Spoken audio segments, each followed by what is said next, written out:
Bonsoir à tous, j'espère que vous allez bien. Comme vous l'avez vu dans le titre, on va refaire un petit point sur l'économie, sur est-ce que le rebond des marchés est vraiment réel, est-ce qu'on peut aller plus haut, est-ce qu'on est vraiment reparti, est-ce qu'il y aura une récession, on va parler de tout ça. Je vais faire aussi un petit point sur les news éco qui sont tombées récemment, tout ce qui est PIB, on va parler aussi un petit peu de l'inflation sur Qflation, on va parler de toutes ces choses-là pour refaire un petit bilan. Juste avant, je vous rappelle qu'on vous met à disposition des algorithmes gratuitement qui sont rentables. On vous a mis les résultats du premier trimestre pour que vous puissiez vous faire une idée sur 3 mois. Les résultats sont positifs, plus 8,23 R sur les algorithmes SPT. Et là, vous avez tous les pourcentages de rentabilité des différentes stratégies qui vous sont proposées pour que vous puissiez aussi choisir les meilleurs algorithmes. Encore une fois, tout est gratuit, c'est 100% gratuit, vous conservez 100% des gains. Pour y avoir accès, c'est le premier lien en commentaire épinglé, tous les liens utiles concernant mon contenu. Il vous suffit simplement de vous inscrire sur BitGet via notre lien partenaire parce que c'est sur BitGet qu'on fait tourner ces algorithmes, c'est la meilleure plateforme de trading en 2025. Vous créez votre compte, validez votre KYC sur la plateforme et ensuite il y a juste à faire les étapes suivantes. Vous cliquez sur ce lien, obtenez nos algo trading 100% gratuitement, vous renseignez votre prénom, votre email, votre identifiant BitGet, vous cliquez sur rejoindre et ensuite vous cliquez sur ce lien, configure nos algos de trading et là il y a 4 petites vidéos à regarder, 1, 2, 3, 4, c'est dans l'ordre. On vous explique tout. Comment configurer les algos, comment configurer les montants, configurer les risques, voir les trades exécutés, voir les gains réalisés, mettre en pause les algorithmes, les relancer. Bref, on vous explique tout de A à Z. Vous êtes déjà des milliers à les utiliser. Tout est expliqué. Et vous avez également les témoignages des membres dans le Discord juste ici pour être encore plus transparent. Témoignages algo trading. Vous pouvez lire les témoignages des membres qui utilisent les algos. Alors, pour venir ici, on est sur le S&P 500, donc l'un des plus gros indices américains, si ce n'est le plus gros.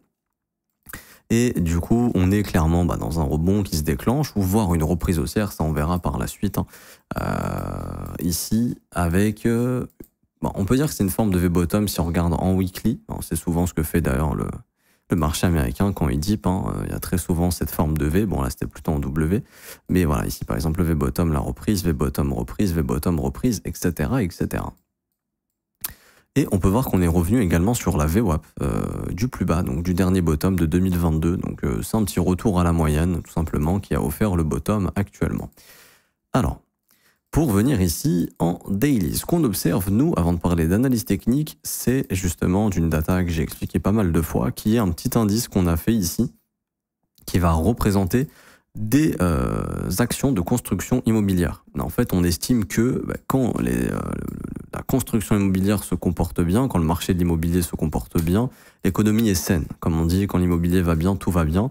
Par contre, quand la construction immobilière ne va pas bien, quand le marché de l'immobilier commence à aller un peu moins bien, souvent ça peut annoncer une économie qui va un peu moins bien. Pourquoi? Parce qu'encore une fois, je le redis, mais le plus gros achat d'une vie pour un Américain lambda, c'est l'achat de sa maison, ce qui est tout à fait normal.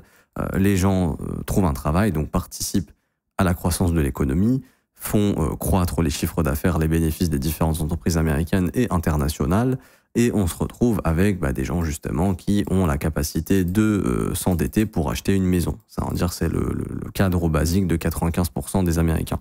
Et donc quand ils achètent des baraques et quand ils sont en capacité de le faire, ça montre que l'économie va bien, qu'il y a du travail, que c'est facile de s'endetter, donc c'est facile de créer de la dette. Donc tout ça justement, ça fait croître l'économie. Par contre, quand les Américains commencent à être en galère, à se loger, à acheter un logement parce que les taux d'intérêt sont élevés ou parce que le taux de chômage commence à un peu augmenter, donc c'est un peu plus difficile de trouver du travail, etc., et que du coup les Américains consomment moins, tout ça, ça peut indiquer justement que l'économie est peut-être en train de ralentir un petit peu.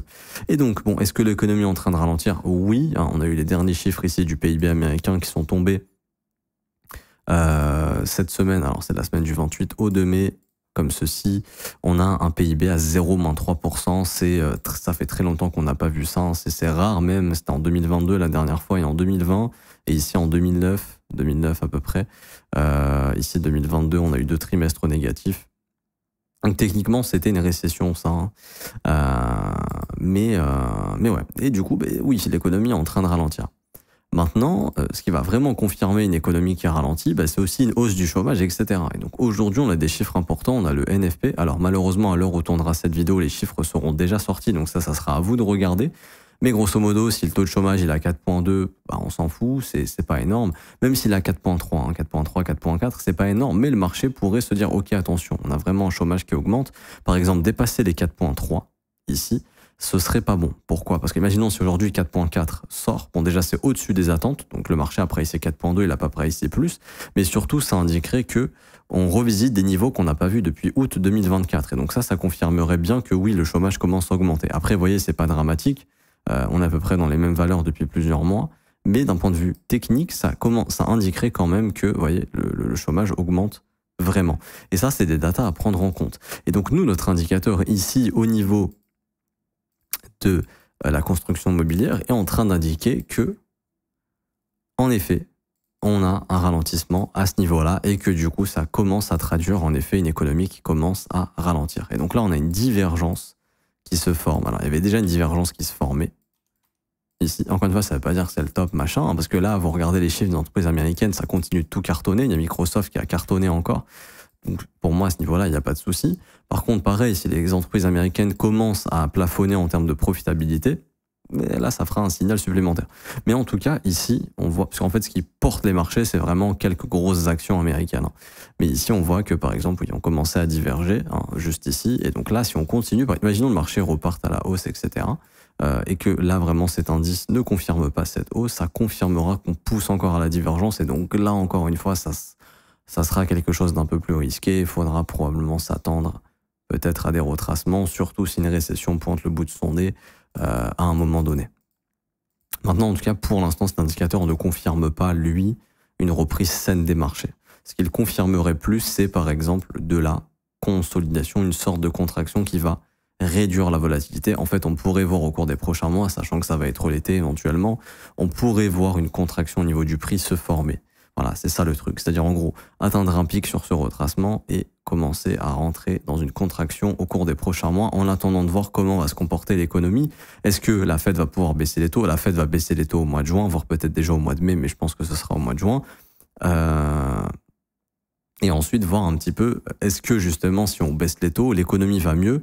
Si elle ne va pas mieux, c'est qu'en fait, on va rentrer tout droit, oui, dans une récession. C'est-à-dire que malgré que on baisse des taux d'intérêt, les Américains ne consomment pas plus et ils sont un peu plus en galère à cause de la hausse récente des prix. Donc leur pouvoir d'achat a trop diminué. Donc c'est ce qui fait qu'ils ont encore envie de moins consommer. Les taux d'intérêt restent trop élevés. Et à ce moment, même s'ils baissent, 3%, 3,5%, peu importe. Et derrière, c'est ce qui fait que petit à petit, oui, on rentrera dans une société qui consomme moins, donc des entreprises qui font moins de chiffres, et donc tout naturellement, tout ça, ce sera pricé, ce serait pricé éventuellement à la baisse. Donc moi, je miserais plus sur ce scénario pour l'instant de contraction du prix, en attendant les prochains mois qu'on puisse voir un petit peu plus dans quel sens va l'économie. Également, ce qui ferait sens aussi, c'est les tarifs de Trump qui sont pas forcément encore appliqués. Quel serait l'impact? Parce que pour le moment, l'inflation continue de bien baisser. Là, on a eu la mise à jour du 1er mai. Auto-inflation met à jour tous les premiers du mois les prix. Et ici, on voit encore que c'est favorable, que l'inflation continue de baisser. Mais les tarifs sont pas encore là. La question, c'est quand Trump foutra vraiment en place ces tarifs, est-ce que ça va vraiment relancer l'inflation ou pas? Et si c'est le cas, ça aussi, ça sera un problème. Parce que si le pouvoir d'achat des Américains continue d'être sous pression et que derrière, ils consomment pas plus, tout ça, en fait, ça va nous ramener vers un ralentissement de l'économie. Donc ça serait pas top. Donc tout ça, c'est des petites choses à prendre en compte, ok. Maintenant, ce qui a été fait ici, ça arrive une fois tous les X années, donc bien sûr, ce sont des opportunités. Tout simplement sur ces énormes retracements, je pense qu'on est venu carrément dans des fair value gap semestriels ici. C'est énorme, quand le marché offre des pullbacks comme ça, c'est énorme. Le marché est voué à monter sur du long terme. Enfin, dans tous les cas, la dynamique reste clairement haussière. Vous voyez qu'on est dans un énorme canal ascendant. Tant qu'on y est, j'ai envie de vous dire, il y a plus de chances de rester haussier. Maintenant, la question, c'est est-ce que là, on est au début d'un vrai ralentissement de l'économie? Et si c'est le cas, il faudra y faire attention parce que ça risquerait d'être pricé. En tout cas, on commence doucement à afficher ce ralentissement, mais c'est juste que pour le moment, il n'y a pas forcément de répercussions directes. Je vous invite à le faire, et moi c'est ce que je fais, je l'ai fait récemment avec les élèves d'ailleurs, c'est d'aller checker rapidement.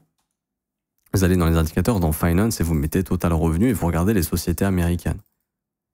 Et vous attendez que ça charge. Là, vous voyez par exemple Apple, 124 milliards de revenus ici. C'est énorme. Et en fait, regardez même pas les graphiques des actions, regardez juste ça.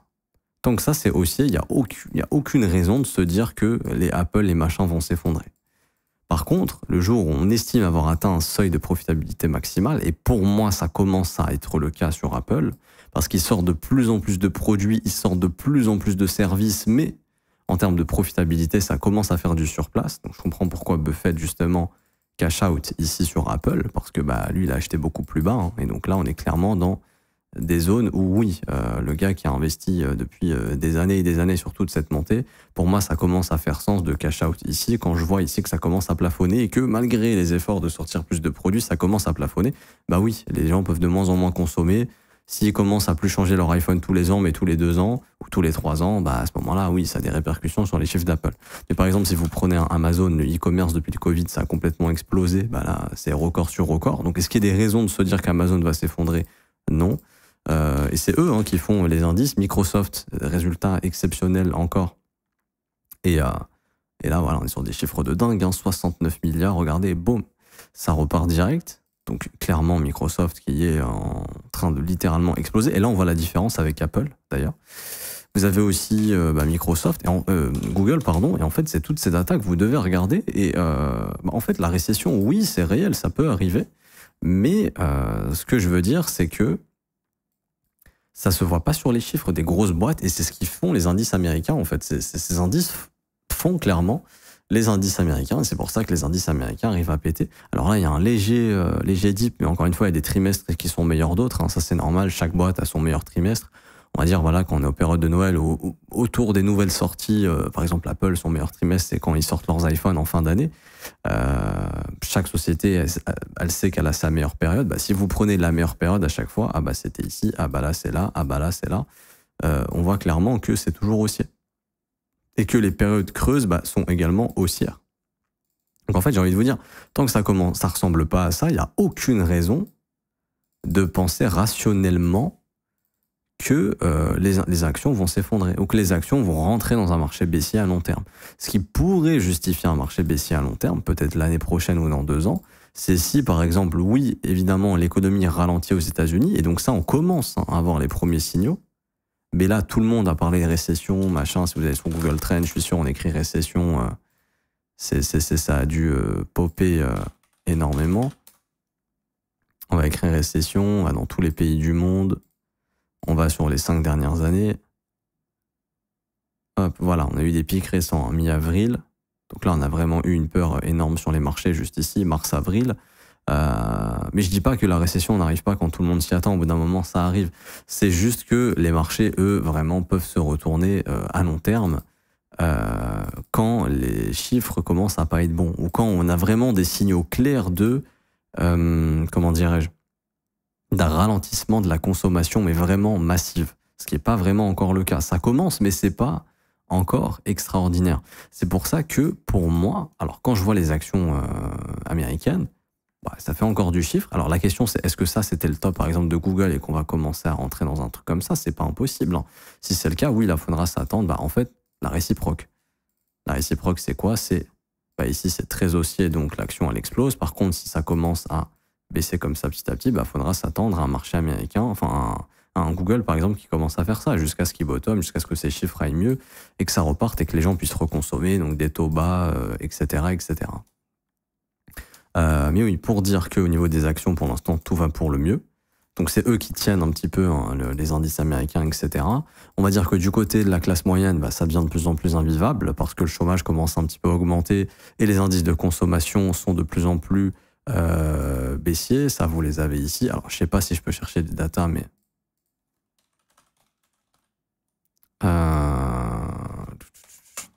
si on écrit sentiment... Je veux juste voir... Ça, on s'en fout. Ça, on s'en fout aussi. Voilà, ça. Juste là. On voit que ça commence à chuter ici. Donc, si les gens commencent à de moins en... Parce que là, on voit, vous voyez cette chute 2021-2022, ici, il y avait vraiment... Donc là, c'était vraiment... L'inflation était en train d'exploser. Donc, les gens n'avaient pas du tout envie les gens voulaient épargner en fait, tout simplement. Ça donne pas envie de dépenser de l'argent quand tout augmente, prix des voitures, prix de la nourriture, prix de l'électricité, du gaz, prix du pétrole, enfin de l'essence, etc. Ensuite, l'inflation a commencé à bien baisser, donc les gens ont recommencé à déployer leur argent dans l'économie. Et vous vous rappelez, 2021-2022, c'était un petit peu notre marché baissier sur les cryptos et sur les indices. Et ensuite, là, on voit que la structure, elle est en train d'indiquer que théoriquement, ce rebond est terminé. Hein. Enfin, on voit que depuis 2020, ça s'est dégradé. Là, vraiment, les gens étaient en mode, oui, on peut dépenser notre argent, il n'y a pas de problème. Là, on voit que ça a commencé à se dégrader. On a eu un rebond et là, ça commence à se redégrader encore. Donc ça, c'est des trucs qu'il faut observer, hein, parce que ça va impacter probablement les chiffres d'affaires au cours des prochains trimestres. Mais tout ça pour vous dire que est-ce qu'on est sur un top définitif sur les indices, etc. C'est pas impossible, ok? C'est pas impossible. Mais c'est juste pour vous dire qu'on a les premiers chiffres et que il y a deux choses pour moi, en tout cas les deux choses les plus probables, oui, à mon avis. La chose, pour moi, la moins probable, c'est ça. C'est genre immédiatement, on repart comme ça à la baisse parce que là, on a atteint des pics de peur, etc., qui sont trop importants. Pour moi, au moindre dip, les gens vont vendre, vont short. Je vois pas nécessairement le marché faire ça, sauf si catastrophe et que vraiment on rentre dans une récession là très rapidement. Ou que Trump fout des tarifs de fou et qu'il y a personne qui a voulu négocier et qui sont mis directement en place, ok, ça serait une deuxième jambe. Mais c'est le truc le moins probable parce qu'il a vu les dégâts que ça a fait, il a pas envie d'une deuxième jambe baissière à mon avis. Vu la pression qu'il a dû se prendre déjà ici pour mettre en pause les tarifs, à mon avis, hein, il y a des mecs qui ont dit là tu nous as retiré 3000 milliards de profits latents, tu vas te démerder pour nous faire remonter ça pour qu'on puisse vendre si jamais parce que on n'a pas eu le temps de se barrer avec tes conneries. Ensuite, pour ça que pour moi les deux scénarios les plus probables c'est soit le truc on repart comme ça en V-bottom et là on fait un nouvel ATH, ou alors pour moi vraiment le plus probable du plus probable, la contraction. Et ensuite à l'issue de cette contraction, dépendamment des chiffres économiques, est-ce que oui, l'inflation remonte, est-ce que ça permet pas de baisser les taux, est-ce que ça fout trop de pression sur l'économie, est-ce que vraiment les consumer sentiment continuent de se dégrader, les gens n'ont plus envie de dépenser, les chiffres des entreprises américaines au cours des prochains trimestres commencent à montrer des signes clairs de top, à ce moment-là, faire ça. Et ça, en gros, c'était le rebond, la contraction et reprise baissière. Par exemple, ce qui a été fait en 2022, c'est la prise de stop du dernier sommet avant un dip en RLZ short. Bon, peut-être qu'on va faire la même chose. Au-dessus des 5800 pour le S&P 500, en gros dans le fair value gap mensuel et ensuite le rejet. Bon, je sais pas si ça va arriver, mais pour moi, la contraction ferait plus sens, honnêtement. Et là, je vois les marchés push perso au moins jusqu'à mi-mai, puisque les chiffres du CPI devraient être bons, et je pense que les targets sur le SP500, elles sont encore 3-4% plus haut. Le Nasdaq est déjà venu chercher ces objectifs-là, mais lui, le prochain objectif, à mon avis, ce serait les 20 500 points et ce serait éventuellement de revenir bosser ses fair value gap, pourquoi pas, dans les 21 000, 21 004. Donc je pense qu'on a encore du jus pour les prochains jours, prochaines semaines. Mais que oui, éventuellement, ensuite, on pourrait rentrer dans une contraction et que si récession arrive et vraiment ralentissement de l'économie, je pense que les dégâts sont pas tout de suite, mais ça serait probablement au cours des prochains trimestres. Donc peut-être courant 2026 ou fin 2025, mais là, je pense qu'on a fait beaucoup trop peur. Et je pense qu'on a encore quelques mois devant nous à la limite de hausse ou de contraction du prix plutôt que de reprise baissière intensive, sauf si gros changement, mise en place des tarifs importants, pas de négociation avec la Chine possible et des tarifs encore plus élevés, etc., etc. Je m'arrête ici pour aujourd'hui, j'espère que ça vous aura plu. Si c'est le cas, n'hésitez pas à bombarder les pouces bleus, vous abonner si ce n'est pas déjà fait, mettre un petit commentaire. Merci à ceux qui jouent le jeu, je vous remercie énormément. Je vous ai parlé de 2 formations gratuites en début de vidéo. C'est le premier lien en commentaire épinglé. Je vous offre mon mentorship. Il y a 22 cours vidéo qui vous attendent. C'est gratuit, je pourrais le vendre. Enfin, moi, j'ai estimé sa valeur à plus de 2700 €. Je vous le mets à disposition gratuitement. C'est important de vous former. En plus de ça, c'est gratuit. C'est votre ignorance qui va vous coûter cher si vous vous formez pas. C'est super important que ce soit en crypto-monnaie ou peu importe, faut se former, faut savoir lire le prix, c'est super important. Premier lien en commentaire épinglé pour y avoir accès, il suffit juste de s'inscrire sur BitGet via notre lien partenaire. Vous validez votre KYC sur la plateforme et ensuite vous avez juste à faire un trade d'une valeur de 100 USDT sur celle-ci pour être éligible au mentorship. Vous cliquez sur ce lien, la meilleure formation de trading crypto. Vous cliquez sur obtenir gratuitement, vous renseignez votre email, votre identifiant BitGet, vous cliquez sur recevoir gratuitement et dans un délai de 24 heures, vous recevrez votre accès au mentorship et également une deuxième formation qui vous apprend à vous servir de BitGet, à sécuriser vos crypto-monnaies, mais également à savoir gérer votre capital, une stratégie d'investissement facile à appliquer, tous les pièges à éviter et un plan d'action pour les altcoins. Et pour ceux qui veulent rejoindre mon accompagnement et se former à mes côtés, rejoindre mon groupe privé, c'est le seul abonnement payant que je propose, 49 € par mois, c'est sans engagement. Vous avez aussi les offres 3, 6 et 12 mois et c'est pas juste un groupe, parce qu'il y a également une formation qui vous est proposée, c'est un accompagnement, je vous forme. Vous avez accès à la formation de l'école qui est la plus complète, 19 heures de cours vidéo, 8 modules juste ici qui vous forment de A à Z, analyse technique, analyse fondamentale, création de stratégie, développement de profil, développement de plan. Et également, vous avez aussi un accès au Discord pour rejoindre les briefs privés tous les jours du lundi au vendredi à partir de 9 h heure de Paris en direct, mais c'est aussi disponible en rediffusion. J'analyse les marchés, je réponds à vos questions, on trouve des opportunités ensemble, je vous explique ce que je fais sur les marchés, ce que je surveille, des altcoins que je trouve intéressants. Bref, il y a tout ça dans l'accompagnement. Et en plus de ça, vous avez aussi un accès au Discord pour poser toutes vos questions pour qu'on puisse continuer de vous accompagner, mon équipe et moi-même qui sommes connectés juste ici. Le prix de l'école, si je devais donner un prix, serait beaucoup plus de 5 000 €. On a mis un prix dérisoire pour que ce soit accessible à tous à 49 € par mois. Et vous avez aussi, juste ici, les témoignages des membres pour ceux qui veulent nous rejoindre et se faire une petite idée. Je m'arrête ici, on se retrouve très bientôt. Ciao, ciao.